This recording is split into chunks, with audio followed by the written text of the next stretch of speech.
हाय, मी Saurabh Shinde from S R classes.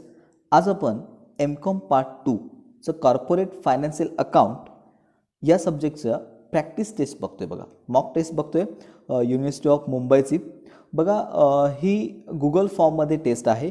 ह्या व्हिडिओमध्ये तुम्हाला मी सगळी जी काही टेस्ट आहे ती सॉल्व करून दाखवणार आहे. ह्यामध्ये जे काही मेन पॉईंट्स आहेत, म्हणजे कसे सॉल्व करायचं असेल किंवा जे काय तुम्हाला आन्सर फाइंड आउट करायचे त्याची वर्कआउट कशी करायची, क्विकली कसं आन्सर गेस करायचं, या सगळ्या गोष्टी मी तुम्हाला एक्सप्लेन करणार आहे. ठीक आहे, तर जरा स्टार्ट करूया आपण. त्या अगोदर एक तुम्हाला सगळ्यांना रिक्वेस्ट आहे की जर कोणी सबस्क्राईब केलं नसेल आपले चॅनल तर प्लीज फर्स्टली सबस्क्राईब करा, जेणेकरून जे असे नेक्स्ट तुमचे व्हिडिओ ह्याचे येतील मॉक टेस्टचे, बाकीच्या सब्जेक्टचे, ते तुमच्यापर्यंत लवकर पोहोचतील. ठीक आहे, चला स्टार्ट करूया आपण. तुम्हाला डिस्प्लेवरती दिसतंय बघा, या प्रकारे बघा गुगल फॉर्ममध्ये तुमची एक्झाम असणार आहे. तुम्ही बघताय फर्स्टली त्यांनी बघा तुम्हाला त्यांनी दिलं आहे की फुल नेम, बरोबर ना. कॅपिटल लेटरमध्ये तुम्हाला नाव लिहायचं आहे, सगळ्यांना माहितीच आहे. ठीक आहे, फर्स्ट सरनेम लिहायचं आहे, देन तुमचं नाव, नंतर वडिलांचं नाव. ठीक आहे, त्यानंतर तुम्हाला बघा इथे व्हॉट्सअप नंबर लिहायचा आहे, त्यानंतर सीट नंबर जो काय आहे तो इथे तुम्हाला फिलअप करायचा आहे. ठीक आहे, चला आता स्टार्ट करूया एक्झॅक्टली आपण हे सॉल्व करायला. बघा, फर्स्ट तुम्हाला जो क्वेश्चन दिला आहे तो त्याने काय दिला आहे, तर rate of profit expected in a similar type of business is called as. बघा ना, मला तुम्ही सांगा रेट ऑफ प्रॉफिट, बरोबर ना. Rate of profit expected in similar type of business is called as. काय दिलं, average profit, super profit, normal profit का नेट प्रॉफिट. आता एक लक्षात घ्या, ॲव्हरेज प्रॉफिट कसा आहे, ॲव्हरेज प्रॉफिट कसा आहे तो, तर सिमिलर बिझनेस आहे, प्रत्येक बिझनेस वेगवेगळा असू शकतो, बरोबर ना. म्हणजेच कसं आहे की टोटल प्रॉफिट करतो आपण, डिवाइड आपण नंबर ऑफ इयर्स करतो. सुपर प्रॉफिट काय आहे, ते ॲव्हरेज प्रॉफिट नॉर्मल प्रॉफिटचा डिफरन्स आहे. आता नॉर्मल प्रॉफिट, इथे आन्सर काय येणार लक्षात घ्या, तर नॉर्मल प्रॉफिट, कारण नेट प्रॉफिट हा काय आहे प्रत्येकाचा वेगवेगळा असू शकतो. नॉर्मल प्रॉफिट म्हणजे काय की तुमचा जो सिमिलर टाईपचे बिझनेस आहेत त्यांचं प्रॉफिट किती आहे त्याला आपण नॉर्मल प्रॉफिट बोलतो.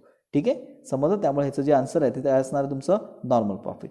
चला नेक्स्ट बघूया आपण. बघा, सेकंड त्यांनी दिलं आहे profit earn over a normal level of a profit is called as. थोडा विचार करा, profit earn over normal level म्हणजे नॉर्मल लेवलच्या पेक्षा जास्त असणाऱ्या प्रॉफिटला आपण काय बोलतो. बघा, त्यांनी तुम्हाला इथे दिलेत, एक ॲव्हरेज प्रॉफिट बोलतो का, सुपर प्रॉफिट बोलतो, नॉर्मल प्रॉफिट का नेट प्रॉफिट. बघा ना, सरळ आहे, लक्षात घ्या. ह्याला काय बोलतो आपण, तर सुपर प्रॉफिट. माहिती आहे तुम्हाला सुपर प्रॉफिट बरोबर काय, average profit minus normal profit, म्हणजेच तो नॉर्मल प्रॉफिटपेक्षा जास्त असतो ना, बरोबर. त्याला आपण सुपर प्रॉफिट बोलतो. ठीक आहे, अबाव. आता पुढे बघा, त्यानंतर बघा total profit upon number of year. बघा खूप इझी आहे. काय फॉर्म्युला आहे, ॲव्हरेज प्रॉफिट, सगळ्यांना माहिती आहे ना. बघा, ह्या सगळ्या ज्या कन्सेप्ट आहेत त्या प्लीज क्लिअर करून घ्या. हे जे छोटे छोटे फॉर्म्युले आहेत मी तुम्हाला एक्झाममध्ये खूप इझी होऊन जाईल. ठीक आहे, समजलं. Total profit upon number of year म्हणजेच ॲव्हरेज प्रॉफिट. ठीक आहे, चला नेक्स्ट बघूया आपण. What will be effect of decrease in director fees in future by ₹4,000 per annum on average profit while calculating FMP. बरोबर. जर एक लक्षात घ्या, डायरेक्टर फीज हा काय एक्सपेन्सेस आहे, इन्कम आहे कंपनीचा. नक्कीच डायरेक्टरला पैसे द्यावे लागणार, म्हणजे एक्सपेन्सेस आहे, बरोबर. मग तुमचा तो डिक्रीज होतोय, कमी होतोय की नाही. मग हे जे तुमचे 4,000 आहेत ते तुम्ही काय करणार त्या प्रॉफिटमध्ये, नक्कीच ॲड करणार. समजतं ना मी काय बोलतो, समजलं. ठीक आहे, त्यामुळे इथे काय होणार, ॲड. चला पुढे बघूया आपण. त्यानंतर तुम्ही पाहिलं तर बघा पुढे opening capital employed 5,80,000, profit during the year 2 lakh, average capital employed will be. बघा ना, आता त्यांनी तुम्हाला ओपनिंग कॅपिटल एम्प्लॉयड दिलं आहे की नाही, किती दिलं मला सांगा. ओपनिंग कॅपिटल एम्प्लॉयड तर 5,80,000 आणि त्यांनी प्रॉफिट किती दिलं आहे 2 लाख, ते ॲव्हरेज कॅपिटल एम्प्लॉयड. पण एक लक्षात घ्या, ह्याचा फॉर्म्युला आहे, लक्षात घ्या. ह्याचा फॉर्म्युला काय आहे मी तुम्हाला सांगतो. तर बघा, ॲव्हरेज कॅपिटल एम्प्लॉयड बरोबर तर ओपनिंग कॅपिटल, बघा opening capital plus half amount of profit. आता मला सांगा ओपनिंग कॅपिटल 5 लाख किती आहे आणि प्रॉफिट तुमचा किती आहे 2 लाख आहे. 2 लाखचा हाफ अमाऊंट किती आहे ना 1 लाख. मग 5,80,000 प्लस 1 लाख किती येणार आन्सर मला सांगा. 5,80,000 प्लस हे 1 लाख. 1 लाख कुठचे समजलं, ह्याच्या हाफ अमाऊंट. हा फॉर्म्युला बघा समोर दिसतं डिस्प्लेवरती, opening plus half amount of profit. Please हा लक्षात ठेवा फॉर्म्युला, ॲव्हरेज कॅपिटल एम्प्लॉयडचा फॉर्म्युला आहे.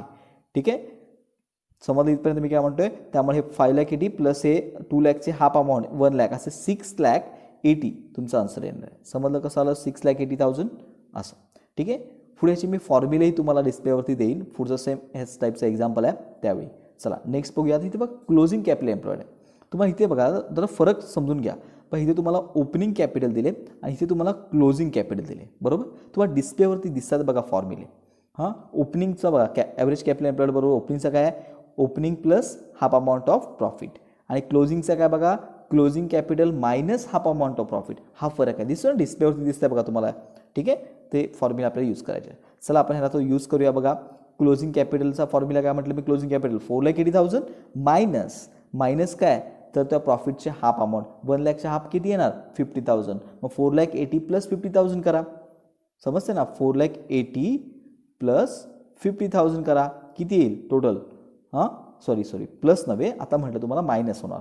हां 50,000 कुठे समजलं, 1 लाखच्या हाफ अमाऊंट, कारण क्लोजिंग कॅपिटल ना. क्लोजिंग कॅपिटल कसं करतो आपण, ॲव्हरेज कॅपिटल, तर closing capital minus half amount of profit. मग क्लोजिंग कॅपिटल 4,80,000 वजा हे ह्याचे हाफ अमाऊंट 50,000 करा, म्हणजे बरोबर बघा तुम्हाला किती मिळेल, 4,30,000. समजलं कसं आलं आहे. हां चला नेक्स्ट बघूया आपण. बघा ॲव्हरेज प्रॉफिट, पुढचं काय विचारलं, ॲव्हरेज प्रॉफिट वजा नॉर्मल प्रॉफिट. खूप इझी आहे ना. ॲव्हरेज प्रॉफिट वजा नॉर्मल प्रॉफिट लेस केलात काय तर सुपर प्रॉफिट, माशीच पाहिलं आपण. चला नेक्स्ट बघूया आपण. बघा तर आता तुम्हाला त्यांनी काय दिले, profit for the last 3 years after tax 30%. हां टॅक्स दिले, आफ्टर टॅक्स दिले ना, बस 1,20,000, 150, 2,10,000. Average capital employed ₹10 lakh. Average capital employees ₹10 lakh. Normal rate of return 11%. Value of goodwill on the basis of 3 year purchase of super profit. खूप लेंदी actually हे, पण लक्षात घ्या कसं मी ट्रिक सांगतो ते असं तुम्हाला सॉल्व्ह करायचं आहे. पहिली गोष्ट ना, इथे काय बघायचं, प्रॉफिट आफ्टर टॅक्स आहे की बिफोर आहे, आफ्टर आहे. ओके, मग तुम्हाला टॅक्स लेस करायची गरज नाही आहे, याचा काही उपयोग नाही. ठीक आहे, पहिले ॲव्हरेज प्रॉफिट काढून घ्या. आता बघा कसं ॲव्हरेज प्रॉफिट काढा, तुम्ही मला सांगा. हे 1,20,000 प्लस 1,50,000 प्लस 2,10,000 करा. तुम्हाला डिस्प्लेवरती दिसतं बघा, मी वर्कआउट केलं आहे. एक्झॅक्टली ही तोंडी करायची, पटपट करायची, समजतं. डिस्प्लेवरती बघा तुम्हाला वर्कआउट दिसते. काय केलं मी, ॲव्हरेज प्रॉफिट काढला बघा. फर्स्टली ॲव्हरेज प्रॉफिट, पहिले फॉर्म्युला येत ना, goodwill is equal to super profit into number of year purchase. त्याखाली सुपर प्रॉफिटचा formula average profit minus normal profit. मी तुम्हाला वर्कआउट दाखवलं हे फक्त समजण्यासाठी आहे. प्लीज व्यवस्थित समजून घ्या कन्सेप्ट, मग तुम्हाला ते पुढे असे एक्झाम्पल आले तर सॉल्व्ह करता येतील. ठीक आहे, मग ॲव्हरेज प्रॉफिट आपण काढला बघा. टोटल प्रॉफिट आपण नंबर ऑफ इयर, मग ते टोटल केली 1,20,000 प्लस 1,50,000 प्लस 2,10,000 अपॉन 3. हां मग 4,80,000 टोटल आली, आपण 3 केलं, 1,60,000 मला काय मिळालं, ॲव्हरेज प्रॉफिट. ठीक आहे, तर नॉर्मल प्रॉफिट काय, नॉर्मल प्रॉफिट मी कसं काढणार मला सांगा. नॉर्मल प्रॉफिट कसं काढणार, तर जे काय तुम्हाला दिलं आहे, म्हणजे बघा कॅपिटल एम्प्लॉयड दिसतं ना, ॲव्हरेज कॅपिटल एम्प्लॉयड दिले ना, त्याला इंटू काय करायचं, NRR म्हणजे नॉर्मल रेट ऑफ रिटर्न दिलं 11% तो करा. म्हणजे 10 lakh इंटू 11% म्हणजे बघा 1,10,000 आलं. हे काय आलं, नॉर्मल प्रॉफिट. मग सुपर प्रॉफिट काढला मी, ॲव्हरेज प्रॉफिट म्हणून नॉर्मल प्रॉफिट मायनस केला, 1,60,000 म्हणून 1,10,000 वजा केले, 1,60,000 मायनस 1,10,000. मग 50,000 मला सुपर प्रॉफिट मिळाला. मग 50,000 into number of year purchase किती दिले, 3 years दिले. मग 50,000 इंटू 3 म्हणजे माझं आन्सर किती आलं, 1,50,000. समजते कसं सॉल्व्ह केलं असं. आता तुम्ही म्हणा एवढी तुम्ही सगळे वर्कआउट केलात, हे एक्झामच्या वेळी आम्ही कसं करायचं, सरळ आहे, इझी आहे, तोंडी करायचं. पुढच्या एक्झाम्पलला सांगतो बघा कसं करायचं. समजलं हे इथपर्यंत. ठीक आहे, परत एकदा काय केलं आपण, हे जे काय तुम्हाला दिसते हे प्रॉफिट टोटल केली, त्याला डिवाइड 3 केले, मग आपल्याला ॲव्हरेज प्रॉफिट मिळाला. त्यानंतर नॉर्मल प्रॉफिट कसं काढलं, सरळ 10 lakhवरती 11% काढले, सरळ आहे 1,10,000 येणार. मग ते ॲव्हरेजमधून तो प्रॉफिट मायनस केलात. हां आणि जे काय आलं त्याला इंटू 3 केलात, मग तुम्हाला बघा 1,50,000 बरोबर मिळेल. समजलं. चला नेक्स्ट बघूया.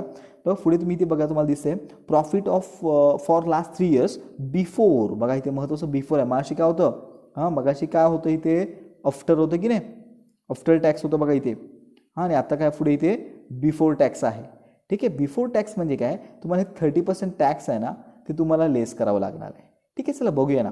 बघा आता मी पूर्ण सगळं काय सॉल्व्ह करून देणार नाही आहे, फक्त मी तुम्हाला सांगतो तसं करायचं. काय करा, टोटल करा. बघा ना 2,20,000 प्लस 1,70,000 प्लस 2,10,000 हे केलं तर ही टोटल किती येईल मला सांगा. ह्याची व्यवस्थित जर तुम्ही टोटल केलीत तर बघा 6 lakh येईल. किती येईल, 6 lakh अपॉन 3 करा तर 2 lakh मिळेल तुम्हाला. किती मिळते, 2 lakh काय मिळेल, 2 lakh बरोबर मिळतोय ॲव्हरेज प्रॉफिट. त्यामधून बघा 30% आहे ना, टॅक्स बिफोर टॅक्स आहे, मग 30% लेस करा. मग 2 lakhमधून जर 30% तुम्ही लेस केलात तर बघा बरोबर 1 lakh किती येईल, 30% 1,40,000 येईल. बघा करून बघा, सगळ्यांनी व्यवस्थित करून बघायचं. मी काय म्हटलं परत बघा, हे जे प्रॉफिट द्यावं 2,20,000 1,70,000 2,10,000 टोटल करा. तुमची टोटल त्याची 6 lakh येईल. 6 lakh अपॉन 3 करा, 2 lakh तुम्हाला मिळेल. 2 lakh तुम्हाला ॲव्हरेज प्रॉफिट मिळेल, त्यातून टॅक्स 30%, हा जो टॅक्स आहे 30% तो लेस करा. मग तुम्हाला मिळेल बरोबर 1,40,000 मिळेल. 1,40,000 मिळालं. ठीक आहे, 1,40,000 आपल्याला 40 मिळालेलं आहे. इथे मी लिहितो 1,40,000. त्यानंतर बघा तुम्हाला इथे 10 लाखवरती 9% काढलं तर किती मिळेल, 10 लाखावरती 9%, 90,000 मिळेल बघा. किती मिळेल, 90,000 मिळेल बघा. 1,40,000 मायनस 90,000 करा तर किती मिळेल तुम्हाला, 50,000 मिळेल बघा. किती बरोबर मिळेल, 50,000 तुमचं इथे आन्सर येईल बघा. इथे हे तुम्हाला काय मिळालं, सुपर प्रॉफिट मिळालं बघा 50,000. आता 50,000 इंटू किती दिले, 5 इयर पर दिले ना, 50,000 इंटू 5 करा तर तुम्हाला बघा 2,50,000 आन्सर मिळेल बघा. समजलं कसं आलं 2,50,000 आन्सर. ठीक आहे, असं व्यवस्थित सॉल्व करून घ्या. चला नेक्स्ट बघूया आपण. बघा profit for last 3 years after tax 40%. बघा इथे काय दिलं त्यांनी, profit last 3 years after tax म्हटलं, सरळ म्हटलं ना आफ्टर टॅक्स. ठीक आहे, प्रॉफिट दिला 2,20,000, 1,70,000, 2,10,000. ॲव्हरेज कॅपिटल एम्प्लॉयड दिलं 10 लाख आणि 8%. बघा सेम मगासारखं आहे. हे मला सांगण्याची गरज आहे का, काय नाही. काय करा, सरळ ह्याचे टोटल करा तिघांची. आफ्टर टॅक्स आहे ना, मग प्रश्न येत नाही. बघा टोटल त्याची केली तर 6 लाख येईल. 6 लाख अपॉन जर 3 केला तर 2 लाख मिळेल. 2 लाख ॲव्हरेज प्रॉफिट मिळाला आणि ह्याचं 8% जर 10 लाखवर काढला तर 80,000 मिळेल. 2 लाख मायनस 80,000 करा. 2 लाखातून 80,000 वजा केले तर 1,20,000 मिळेल आणि 1,20,000 इंटू 3.5 करा. हां, 1,20,000 इंटू 3.5 करा. बरोबर तुम्हाला किती बघा, 4,20,000 आन्सर मिळेल बघा. किती मिळेल, 4,20,000 तुम्हाला आन्सर मिळेल. काढून बघा व्यवस्थित, सेम मगाशी एक्सप्लेन केलं ना तसंच आहे. पुढे बघा, आता हे एक्झाम्पल बघा. Total capital employed 14 lakh including goodwill म्हटलं 2,50,000. Equity share, equity capital the company is divided into 50,000 equity shares of 10 इच. हां, preference shares capital 2 lakh, intrinsic value of equity shares. आता एक लक्षात घ्या, इंट्रिन्सिक व्हॅल्यू ऑफ इक्विटी शेअर्सचा फॉर्म्युला काय हा पहिला समजून घ्या. बघा तुम्हाला डिस्प्लेवरती दिसतंय बघा, दिसतंय बघा. थोडंसं ते माझं अक्षर थोडंसं बरोबर नसल्यामुळे तुम्हाला ते समजतंय का बघा प्लीज. पण मी जे बोलतोय ना ते थोडंसं व्यवस्थित लक्ष द्या म्हणजे तुम्हाला समजेल ते.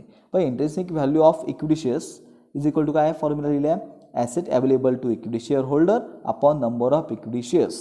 ओके, आता बघा ना, asset available to equity shares म्हणजेच ते कॅपिटल एम्प्लॉयड तुम्हाला दिले बघा 14 लाख इन्क्लुडिंग गुडविल त्यांनी म्हटले. ठीक आहे, इन्क्लुडिंग गुडविल आहे ना, काय प्रॉब्लेम नाही. 14 लाख घ्या, त्यातून मायनस काय करायचे तर प्रेफरन्स शेअर्स. बघा प्रेफरन्स शेअर्सचे जे आहेत ना ते आपल्याला नको, फक्त इक्विटी शेअर्सचं व्हॅल्यू पाहिजे की नाही, मग त्यातून प्रेफरन्स शेअर्स मायनस करा. मग 14 लाखातून 2 लाख मायनस केलेत, परत तुमचे ते 12 लाख येतील आणि आपण त्याला इक्विटी शेअर्स माझी फॉर्म्युलावरती बघा दिसतो ना, आपण काय करायचं त्याला इक्विटी शेअर्स करा 50,000. बघा हे जर तुम्ही सॉल्व केलं की बरोबर बघा तुम्हाला 24 आन्सर मिळते बघा. किती मिळते, 24. समजलं कसं सॉल्व केलं आहे. इंट्रिन्सिक व्हॅल्यूचा फॉर्म्युला समोर ठेवा, त्यानुसार हे सॉल्व करायचं. ठीक आहे, चला नेक्स्ट बघूया आपण.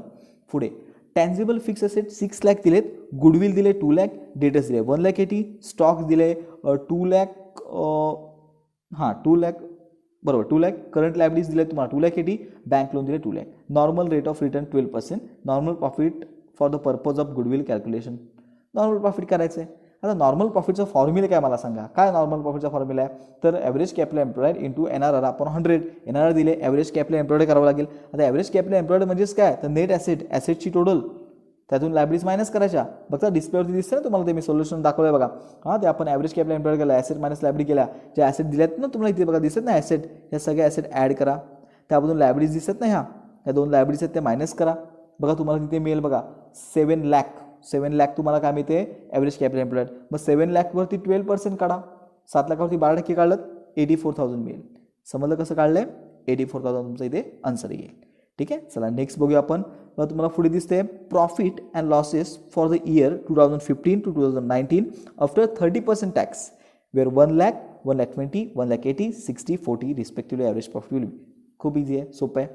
आता पहिली गोष्ट आफ्टर टॅक्स म्हटलं त्यामुळे टॅक्सचा काय प्रश्न येत नाही, फक्त ॲव्हरेज प्रॉफिट करायचं आहे. या सगळ्या प्रॉफिट टोटल करा, डिवाइड 5 करा. बघा 1 लाख प्लस 1,20,000 प्लस जरी टोटल केलीत तर बघा ना हे 1,20,000 हे किती होतील टोटल ह्याची जर करा बघा 1 लाख, त्यानंतर 1 लाख, 2 लाख, 3 लाख, 4 लाख, 6 लाख होतील मला वाटतं बरोबर. हां सॉरी 5 लाख होतील, 5 लाख. ठीक आहे, 5 लाख अपॉन 5 करा. मग तुम्हाला बघा आन्सर तुमचं बरोबर किती मिळते 1 लाख आन्सर मिळेल बघा. समजलं कसं आन्सर काढलं आहे, काही वेगळं नाही. ह्या सगळ्या प्रॉफिटची टोटल करायची आहे, त्याला डिवाइड काय करायचं आहे 5, तुमचं 1 लाख आन्सर येईल बघा ॲव्हरेज प्रॉफिट. चला नेक्स्ट बघूया. Dot method of shares valuation based on balance sheet value. हां, based on balance sheet value. बघा इथे ना इंट्रिन्सिक व्हॅल्यूला काय बोलणार आपण इंट्रिन्सिक व्हॅल्यू. आणि लास्ट पण is not a method of goodwill valuation. Super profit गुडविलचे FMP सुपर प्रॉफिट गुडविल आहे, इंट्रिन्सिक व्हॅल्यूज येणार ना, नॉट मेथड ऑफ दिले की नाही गुडविल व्हॅल्युएशन. समजले कसं सॉल्व केलं आहे, असं व्यवस्थित सॉल्व करून घ्या, लक्षात घ्या. आणि बघा जे आता जसं म्हणत तसं ट्रिक्स वापरायला शिका. हां, जास्त गोंधळू नका. हां, जास्त इकडे सर्च कर, तिकडे सर्च कर, इकडे बुकमध्ये बघत राहा, ह्याच्यात भानगडीत पडू नका. हे फॉर्म्युले जे मी आता म्हटले ना, ते आधीच बुकमध्ये व्यवस्थित बघून ठेवा. हे सगळ्यांचे फॉर्म्युले आहेत. कोणकोणते फॉर्म्युले? Super profit, intrinsic value, FMP असेल, ॲव्हरेज प्रॉफिट असेल, सर्व फॉर्म्युले समोर ठेवा. बघा, खूप इझी जाईल पेपर तुम्हाला पुढचा. एक्झाम्स जे एक्झॅक्टली आता तुमची एक्झाम ऑक्टोबरमध्ये आहे, तो पेपर व्यवस्थित इझी जाईल. ठीक आहे. हां, व्यवस्थित सॉल्व करा. जर काय डाऊट्स असतील तर मला कमेंट बॉक्समध्ये विचारा. हां, व्हिडिओ आवडला असेल तर लाईक करा, तुमच्या फ्रेंडना शेअर करा, जेणेकरून जास्तीत जास्त मुलांपर्यंत हा व्हिडिओ पोहोचेल आणि त्यांनाही फायदा होईल. ठीक आहे. आणि जर आपला चॅनल सबस्क्राईब केला असेल तर सबस्क्राईब करा. थँक्यू.